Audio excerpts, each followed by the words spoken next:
Donahue Milton again, and today we'll be working on one of my favorite programs out there. It is called Excel.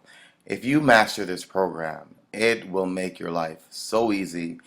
It will do everything from mailers to, at least envelope wise, and mail merging and getting envelopes out.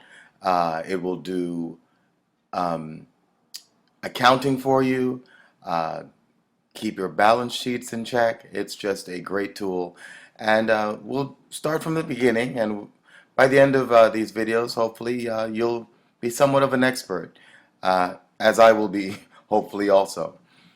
We'll start off by, we've already opened the Word document, as you can, the Excel document, as you can see here. Uh, let's talk a little bit about what we see.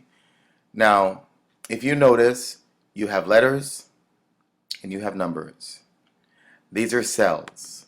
They create cells, individual cells. So this cell that I've just clicked on is B2. It will always show up. Whatever cell you click on will show up in this box here. So this is helpful for you to know exactly, because these documents can become quite large, and at some point your eyes do cross.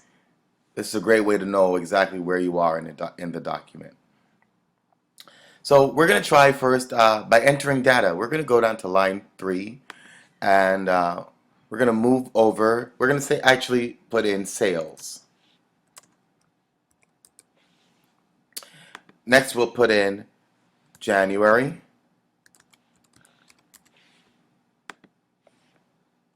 February,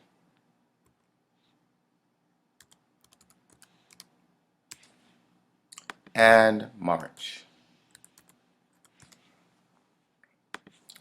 Now, let's say we want to change that up. Let's say we want to edit what we've already written.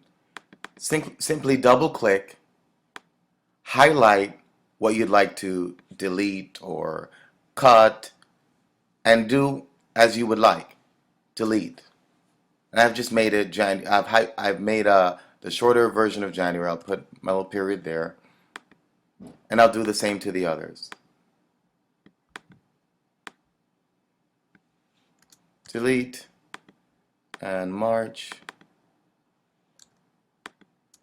we'll delete. I still got my Y. Let's get that Y out of there. Okay, so now we're going to modify size. Lots of times when you're dealing with certain documents, you need more room. And it's quite simple. There are a few ways to do this. This is one way. Simply drag. If you've noticed, once I get right in between here, my cursor changes.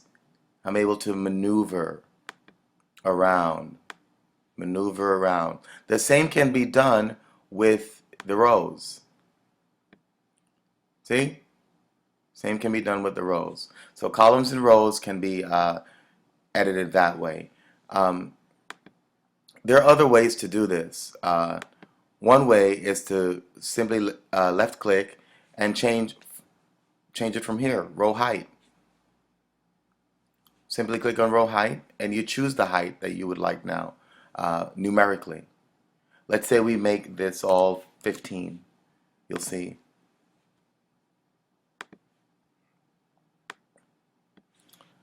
It might be too large. Let's see, 4. See how large that becomes. So we'll go back. We'll undo that. Don't you just love this undo button? Undo that, get back to the original size. So again, if you need more size in your document, if your information that you're inputting needs more space, simple way to do that. We're also going to use some tools. One of the tools that's already in as you've opened the document, it's called autocorrect, and you've seen this if you've worked with Word already. And I'm just going to try right here. I'm going to type in FIRST instead of first, and you'll see what happens. See how that autocorrected? And it's first. It's great to know that this is a tool that's initially in the Excel program. You have to be the one to turn it on or turn it off, I should say. In most programs, it will start when you start up an Excel book, the autocorrect will be on. It's your option to turn it off. I actually prefer it because it does actually catch mistakes that you might not be paying attention to. Um, just to show you another way, this is just like Word. You still have the same options as to how you can proof a document. Um, One of the things is tools. You still have a spelling tool, thesaurus, dictionary. All those tools are still available for you so you can proof a document. And lastly, for this video, we'll be doing a copy and paste. So let's try here. It's quite simple. I don't know if you remember your control commands for your keyboard commands for editing a document or copying and pasting. It's quite simple. It's the Control C is copy, which I've done. Then Control V is paste, which I've done. And it's that simple. Once you've moved on, you see those little ants that seem like they were going around that cell right here? I'll show you that again. Control C. You see how that starts moving like ants traveling around?